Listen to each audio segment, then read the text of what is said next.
조치들을 내놓고 있습니다. 그러나 임시 방편적인 규제가 효과를 거둘지는 알 수 없습니다. 국내 초미세먼지의 원인이 중국발 스모그만은 아닙니다. 우리가 자체적으로 배출하는 오염물질들도 PM2.5의 농도를 높이는 주범입니다.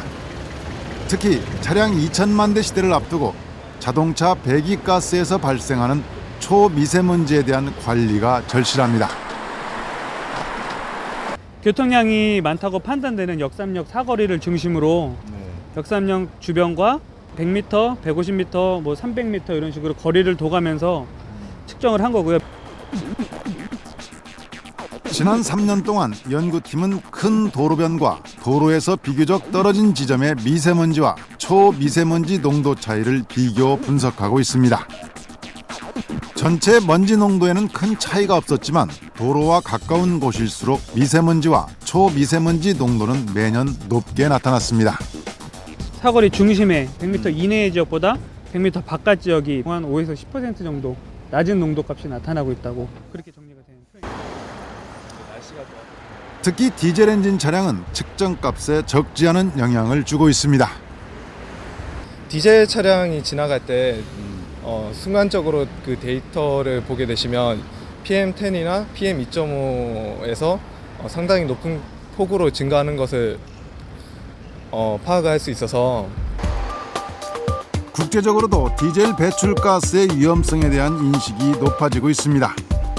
지난해 6월 세계보건기구는 디젤 엔진 연소물에 고도의 발암성 물질인 비소, 성면과 같은 독성이 있다고 밝히고 1군 발암물질로 상향 조정했습니다.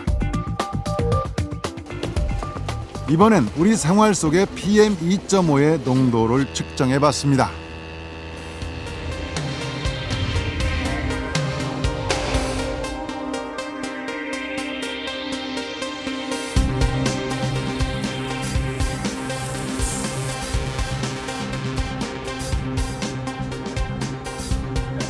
PM2.5의 농도가 가장 높았던 곳은 흡연구역이었습니다.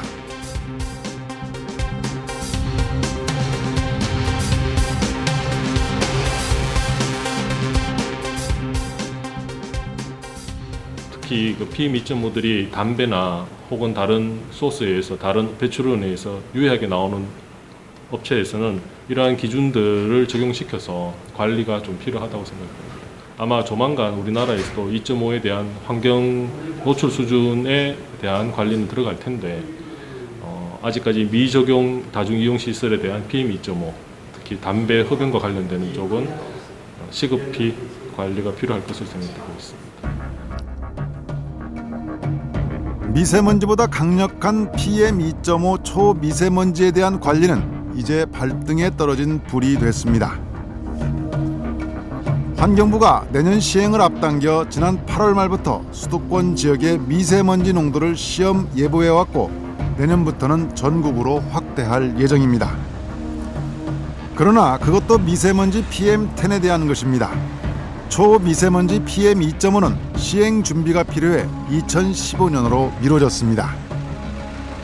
우리가 하루빨리 PM2.5의 기준을 도입하게 되면 그 다음에는 모든 그 정책이 그 오염원 관리 정책이라든지 또는 오염에 대한 평가나 이러한 모든 연구라든지 이러한 모든 분야의 일들이 거기에 맞춰지게 됩니다.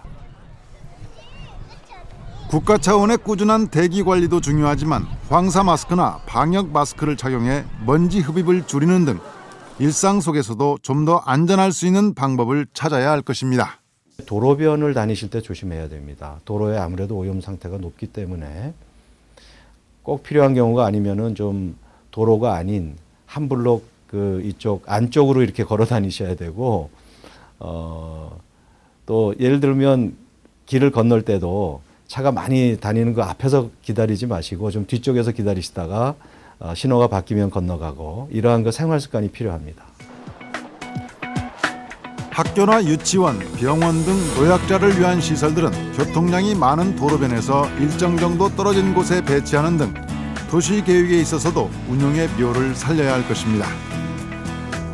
더 큰 문제는 대기질을 개선하는 일이 우리의 노력만으로는 한계가 있다는 점입니다. 국내에서 아무리 관리 기준을 강화시킨다 하더라도 그 절반 정도는 중국에서 유입되는 거기 때문에 결국 중국에서 잘 관리되지 않으면 우리나라